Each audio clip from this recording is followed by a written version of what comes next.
math is a decidable question. I think, however, you don't answer the fundamental question of for who. I think they're winning this Mills piece of evidence. It says that historically, black people or black bodies have been discarded from the discussion.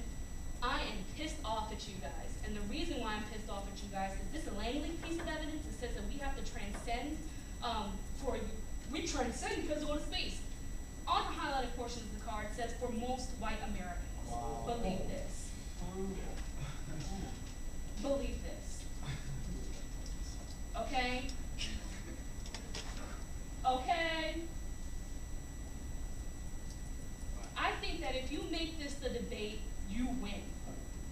Yeah, I agree with that. Yeah, absolutely. I think even, I'm sorry, Jillian, but that's so egregious. I think even absent even that piece of evidence, which is obviously very clearly egregious, you should just be making the argument somewhere on case or in the debate that white folks are the only folks making those things. Yeah, I think you're making those arguments. I just, after reading that piece of evidence, my whole body just postured just like, and it's just it's unhighlighted, and you can read it.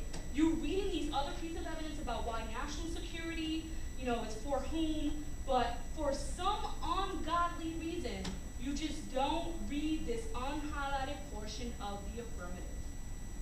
And you let them, they have stole a ballot away from you. They've stolen it. Okay? They've stolen it from you. Two other things. They are not calling you white devils. It is offensive to me that you say that they're calling you white devils. Watch your language. Second is, Shawnee is a female. You refer to the two UNT's arguments as he.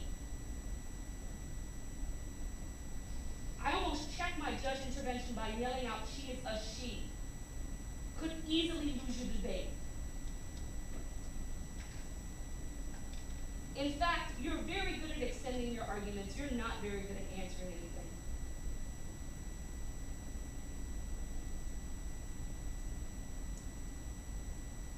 That's really, like y'all, I'm heated because of that little portion.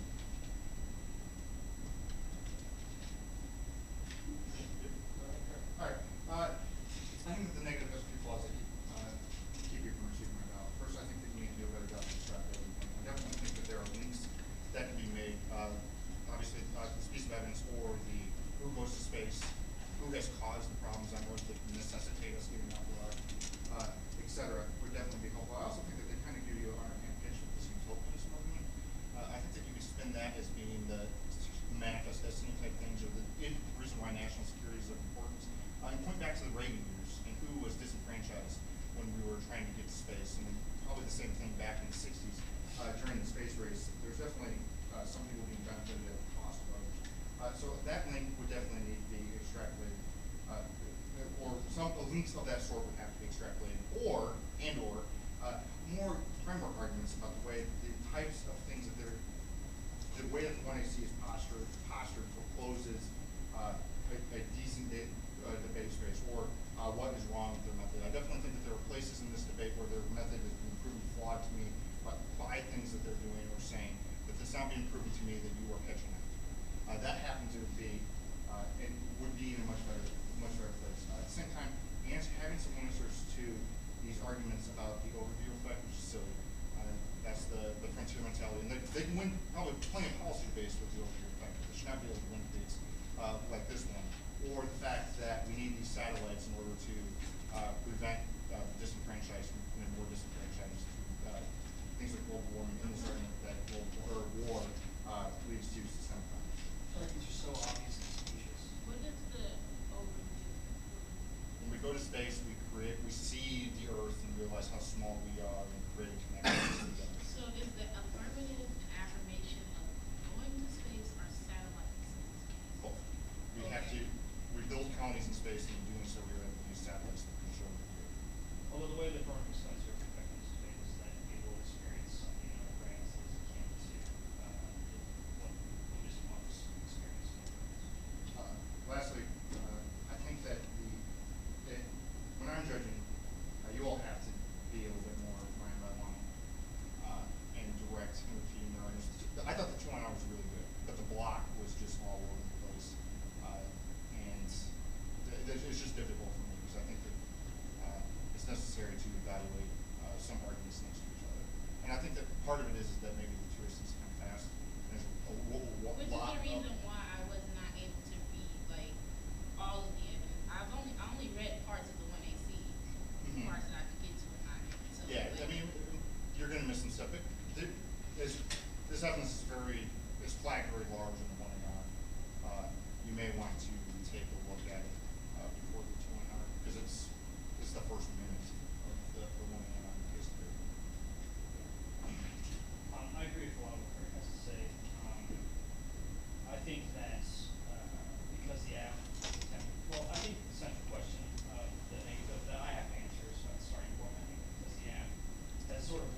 even sort of make a joke about it, under your breath after cross-examination, like, yeah, our whole 1NC was about space, the debate space.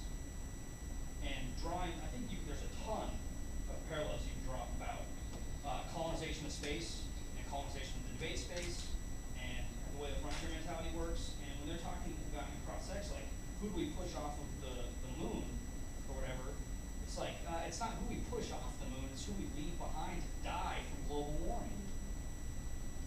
They have made the argument that global warming is inevitable and that we need satellites to solve it. They've made the argument that there are asteroids and space dust that are coming. So it's not about who goes to the moon and is pushed off the moon, it's who's left on the earth to die from asteroids. And that's going to be disenfranchised folks, poor folks, and people of color. And for me, frankly, I'd rather say extend that extinction impact. At least we all die. Because the idea of who gets to go to the rock, right, becomes, I mean, even think of that movie with Elijah Wood, who gets to go to the rock, right? How many people were left behind? Or like Deep Impact. Yeah, exactly. Yeah. I think that's the movie I'm talking Yeah. about, right? Who gets left? You know, at least if you extend their impacts, we're all equally dead. Which is Which is better than leaving some behind. I think that would be great. And I'm like, I'm waiting for you to say that. I think that would be great. Yeah, absolutely. And I agree completely with Jillian about the White Devils comment in the 1AR. I looked up at you, stopped flowing, and was sort of like, oh, come on. Like, y'all need to learn how to debate performance arguments. Yeah. Because just the amount of arrogance that you guys have, and like, y'all just need to tone it down a notch. I totally agree. And if this were like a prelim debate, you would not be awarded very reasonable speaker points. I only have a couple additional things to add. Lucas, during cross-sex of the 2AC, you should not be sitting like this the whole time. You should be back going your partner and right as 1 AR block, so you don't take 5 minutes of breath in 1 AR. Especially not that muscle shirt. Negative, you've gotten a lot better since the last time I judged you, but I think that you all need to figure out your part-time situation. If this would have been a low point when, for me, if this had been a prelim debate, the one thing that might have limited those points, though, for you all, is the amount of times that the clock started and stopped for cross-sec, or for the block. Because I think that there's probably some preference under my interpretation of when the clock should be running. So just be more efficient. I mean, if it's because you're moving paperless, that's definitely understandable. I'm just not at all able to function. So that. I mean, that's understandable, and that's like. We're working. Preseason, we had these fools just working on human speeches and getting stuff together as quickly as possible. Some of the arguments that he's talking about behind the line, there's some good stuff out there that seems to address, right? Like, if you're not going to answer stuff, you need to tell us how to evaluate the round, right? I don't have a problem with stuff not lining up. Yeah, me either. But it is my philosophy that sometimes I have problems figuring out how to apply stuff the way that you want it to be applied, and I think this is exactly what Jillian might be talking about, which is sort of just framing it in a way that is easier for me to understand its applicability to the other team's arguments. Not necessarily they say, we say, whatever, but in terms of like argument that has multiple utility and applicability, point some of that stuff out. Because sometimes I have a hard time figuring that, and sometimes it's inevitable that one or the other team will not like the way that I figure out how it's applied. That's probably a better way of phrasing what I think to say. Like, there seems to be judged more by the days. I'm more adaptable than I've been learning, just because other teams that I coach. Right? But let this be a learning lesson. You gotta read that I'm not a coaching card.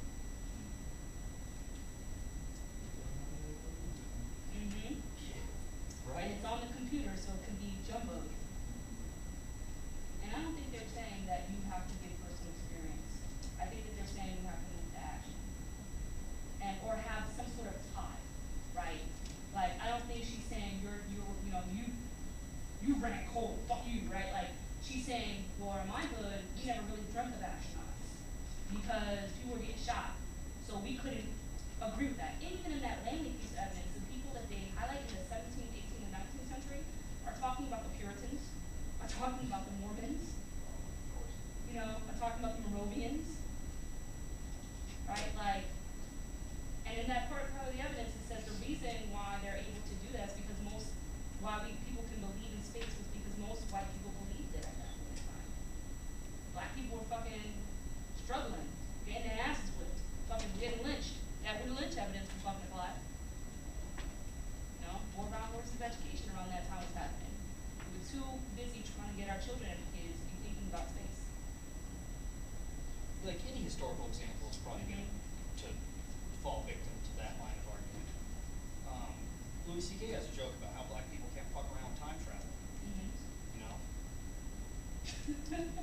Even fucking Dave Chappelle when they go into, we're done all in